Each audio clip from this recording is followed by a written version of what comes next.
Hello, my name is Kiri. Welcome to my channel.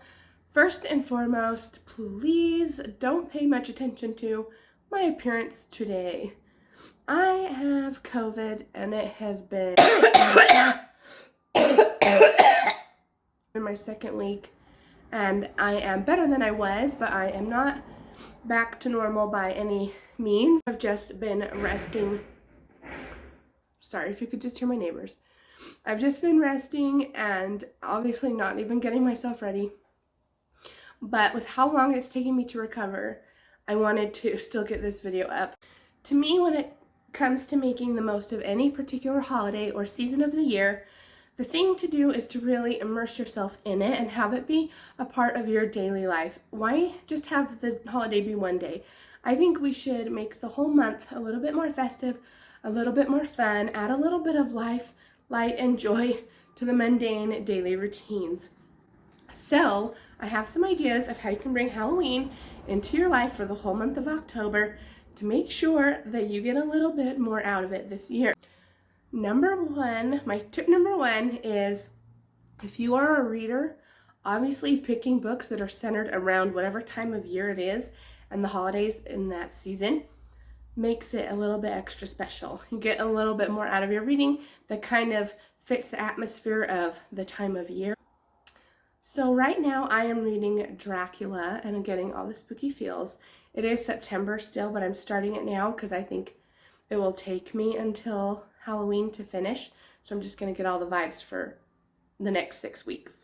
Some book Rex said Hocus Pocus and Hated Halloween. Endless Night, really any Agatha Christie is a good one. And then, of course, Harry Potter is a great one for fall. It's got the fall and Christmas time in it, and so it works from now through the rest of the year. Hello. So I have a couple of stuffed friends here to make an announcement. We're doing a giveaway this Christmas on my channel. Why we're talking about Christmas with stuffed animals in August? Well, let me tell you. I actually had those cats make a few inconspicuous appearances in my fall content for 2023, last year, and I'm going to be doing that again this year. So they're going to be little fall Easter eggs. So you have the autumnally colored calico cat, and this one is called Darling. And then we've got the Halloween spooky black kitty, and this one is called Wednesday. And what I'm gonna do is just have them in the background of shots occasionally. There will be probably one in every fall video or close to every fall video going forward. And they were in a few from last year as well, as I said.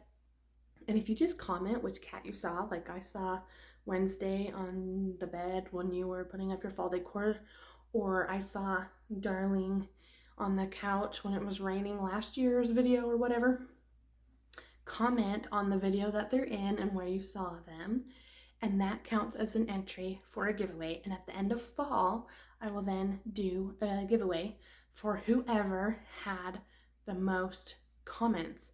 You just have to be the one who spotted them the most times over the past 2 years content, and that's it. And you'll be the winner of a little Christmas goodie bag. Idea number 2 to really get the most out of your Halloween this year would be the movies. Who doesn't love watching a spooky, scary movie? And if you're not into full-on horror, there is a wide variety, from family movies, Disney films that are centered around Halloween time or Halloween theme, all the way up to the absolute scariest poop your pants films, which I will not be watching, but I like to hit somewhere in the middle. This is a really good, just old school suspense mystery film that's a little something different, but definitely has some creepy moments. If you really want to get into the classic horror, another Hitchcock would be Psycho. This one is iconic for a reason, and it definitely, despite it being older and black and white, still freaks me out a little bit. My third rec is Scream. This is if you want the typical slasher kind of film. Corpse Bride has become one of my favorite Halloween films. It's just a great Tim Burton. You can't go wrong with anything by him at this time of year. It's almost like it's not Halloween if I didn't see that movie. I have to watch that one every single year. It's just a cult classic. Doing activities is what really sets the time of year apart. Because technically you could watch a horror film, read a spooky book any time of year if you just are in the mood. But what makes this time of year a little bit extra special and different is that there are sometimes activities that you can only do at this time of year. Making fun foods. So whether this is like Halloween night, you have a special certain dinner that you're always going to make with your kids before you go out trick-or-treating, or they just know that they're going to have a spooky themed dinner before they go out, or maybe it's even just that you simply order in a pizza, maybe one that's shaped like a jack-o'-lantern. Carving and painting pumpkins, making some jack-o'-lanterns. That's a common tradition that people have had for years. But I think if you don't do it, maybe consider start doing it. And if you're not into carving, painting is just as fun and a lot easier. Consider doing would be, if you're into this again, but maybe haunted houses, like those set up tours in places that are like real places. They'll set up a tour if they claim to have a haunted history, or there's those just like haunted houses that it's a business and they set it up and people chase you around, or a corn maze, haunted or not. That's another really fun thing to do because, again, that's something that's just specific to this time of year. Finding a local place and making that a tradition to go out and about and get some of the scary feel. The main point of this whole video is just to simply say, I think it's okay, no matter what season of life you're in, to make life a little bit more fun, starting with these holidays that are totally centered around being fun and goofy, dressing up, eating candy, getting a little scared. It's all in the name of fun. So try something that's a little more festive this year. Create maybe some new traditions. And I think you will find that you can have a few more glory days this October. So thanks for watching, and I will see you very soon. Bye!